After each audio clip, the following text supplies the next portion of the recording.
যার জন্য আমলটি করবেন সে আপনাকে ভালোবাসতে বাধ্য হবে। আসসালামু আলাইকুম প্রিয় দিনী ভাই বোনের, আশা করি আল্লাহর রহমতে আপনারা সকালে আলহামদুলিল্লাহ ভালো আছেন। আমি আলহামদুলিল্লাহ ভালো আছি। আজকে আমি আপনাদের জন্য খুবই গুরুত্বপূর্ণ এবং কার্যকরী একটি আমল নিয়ে আসছি। এই আমলটি করলে অবশ্যই আপনারা উপকার পাবেন। এই ধরনের আমল অনেক ভাই বোনেরা চেয়েছেন, তাই আপনাদের জন্য আজকে নিয়ে আসছি। এই আমলটি আপনারা করবেন কখন এবং কোন সময় করতে হবে আপনাদের বলে দেবো। বেশি দিন আমলটি করতে হবে না, টানা 21 দিন আপনাকে আমলটি করতে হবে। 21 দিনের মধ্যে আপনাকে তাহাজ্জুদ নামাজ পড়তে হবে, 5 ওয়াক্ত নামাজ পড়তে হবে। 5 ওয়াক্ত নামাজের পরে 2 রাকাত নফল, 2 রাকাত হাজার, 2 রাকাত ইস্তেগফার পড়তে হবে। সবসময় আগে পরে দুরূদ ইব্রাহিম পড়তে হবে। আর স্ক্রিনের পিঠে দোয়া দিয়ে দেবো, এই দোয়াটি আপনারা প্রত্যেক নামাজের পরে 41 বার পড়বেন।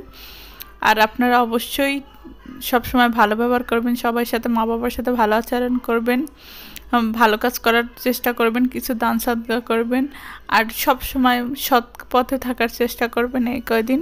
এর থেকে আপনার একটু বেশি টাইমে লাগতে পারে, কম টাইমে লাগতে পারে, তাই আপনার একটু টাইম ধরে ধৈর্য ধারণ করে আমলগুলো করবেন, ইনশাআল্লাহ কাজ হবে। এই যে আমি স্ক্রিনের উপরে দোয়াটি দিয়ে দিচ্ছি, এই দোয়াটি আপনারা প্রত্যেক নামাজের পর 41 বার পড়বেন, আর তাহাজ্জুদের পর 100 বার পড়বেন। আগে পরে অবশ্যই দুরূদ ইব্রাহিম পড়বেন। আর সকাল 10টা 11টার মধ্যে দুহার নামাজ আছে, দুহার নামাজ পড়বেন 4 রাকাত।